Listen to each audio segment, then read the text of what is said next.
Back-of-the-house cleanliness is a renewed priority for local health departments. Having a dirty oil collection area can cost your restaurant up to $1,000 a day. It doesn't have to be this way. Your oil collection area can be clean and tidy. The purpose of this video is to show you how to maintain a clean and tidy oil collection area.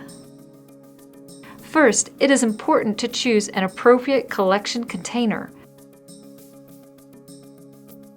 The least desirable container is the open-top drum with a fully removable lid.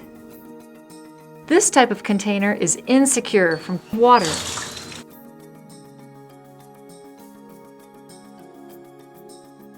and from trash. Each of these things can dramatically decrease your oil collection storage capacity, not to mention the value of your oil.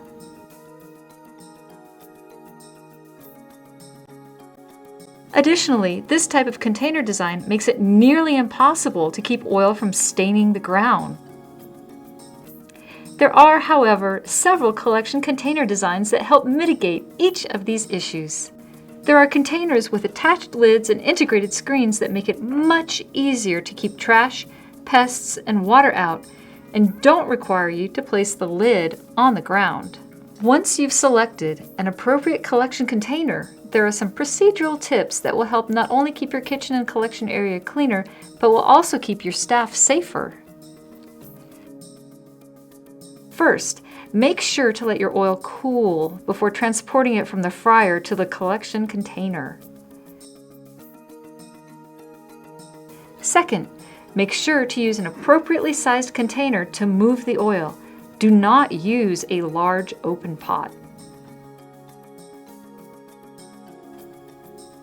The best solution for most situations is an oil caddy.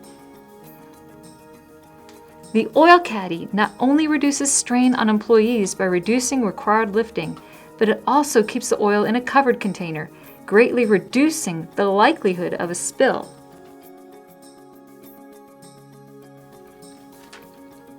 If your needs don't justify an oil caddy, you can always use a smaller, preferably covered, container to transport the oil.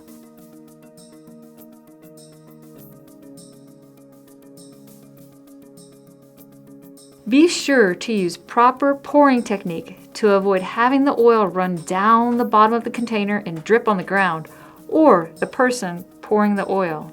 There are two scenarios in which you should not add oil to the collection container.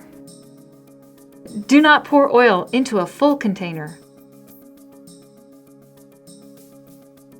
Do not pour oil into a container with a clogged subscreen.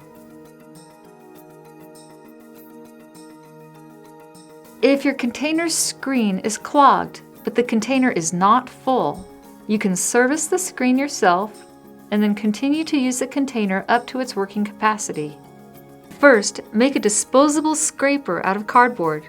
Second, use the cardboard scraper to clean off the screen and transfer the food particles to a dumpster or trash receptacle.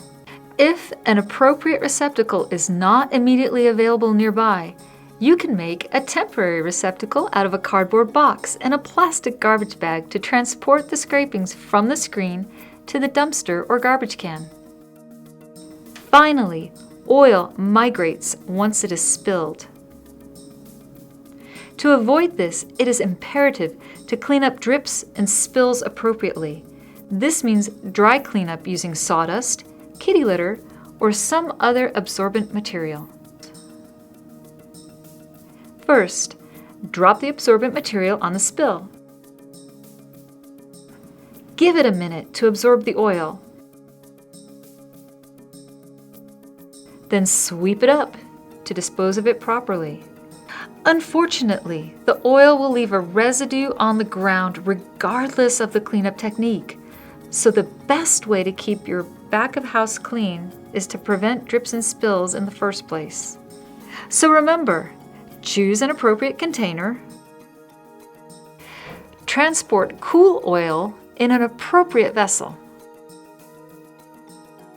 use proper pouring technique. Do not pour into containers that are full or have clogged screens. Clean the screen if it is clogged. Keep your container closed. And clean up your spills and drips to avoid migration.